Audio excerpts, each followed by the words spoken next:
Это актуальное интервью в студии Валерия Наумова. Здравствуйте. По всей стране проводятся акции в поддержку президента страны Владимира Путина и российской армии.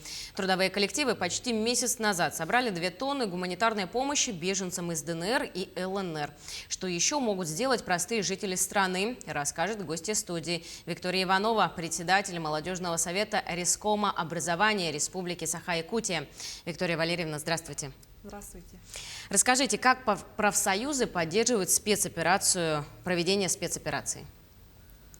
Профсоюзная молодежь – это те самые активные ребята, которые неравнодушны к чужим проблемам, к чужим бедам. И, конечно, в такое непростое время мы все поддерживаем нашего лидера.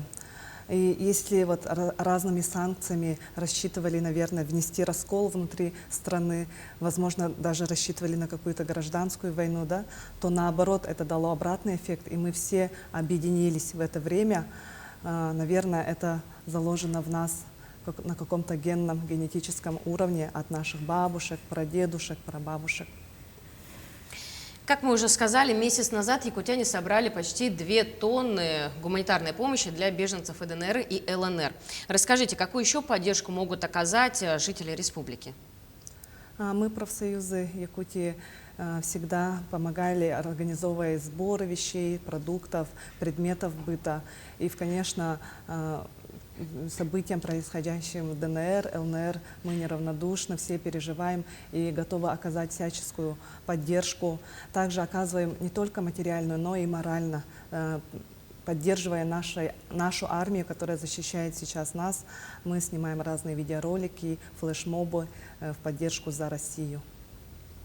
Во всех образовательных учреждениях перед началом уроков исполняется гимн Российской Федерации. Как вы считаете, это помогает в патриотическом воспитании детей? Да, конечно. Каждая неделя наша в школах начинается со звуков гимна, и каждый раз, напевая ее, ребята чувствуют свою принадлежность к судьбе России, к судьбе своей Родины. В школах огромное внимание уделяется патриотическому воспитанию. Каждый ребенок должен знать историю своей Родины и не позволять никогда искажать, преуменьшать заслуги наших героев. А приобщаются ли к патриотическому воспитанию родители? Да, конечно. Когда мы проводим те или иные мероприятия, и дети, и родители, учителя, вся администрация школы привлекается и в поисках костюмов, в помощи заучивания слов, песен, поиска информации той или иной. Везде у нас с помощью наших родителей и при их поддержке. А поднялся ли престиж учителя в последнее время? Легко ли и охотно молодые специалисты идут в школу? В последнее время, да, действительно поднимается престиж профессии учителя, потому что, во-первых, это стабильная заработная плата, во-вторых, это летние месяцы отпуска, полный социальный пакет, трудовая защита. В профсоюзах очень сильно помогают и очень хорошие условия труда. И в нашем городе, в нашей республике существуют молодежные советы, и непосредственно наш молодежный совет Рескома образования, который работает вот с 2016 года, ставя именно цель повышения престижа профессии педагога, проводя различные мероприятия для всестороннего развития учителей. Вот. А что вы можете рассказать про проект «Земский учитель», как он работает на сегодняшний день и много ли специалистов отправились на работу в северные регионы страны?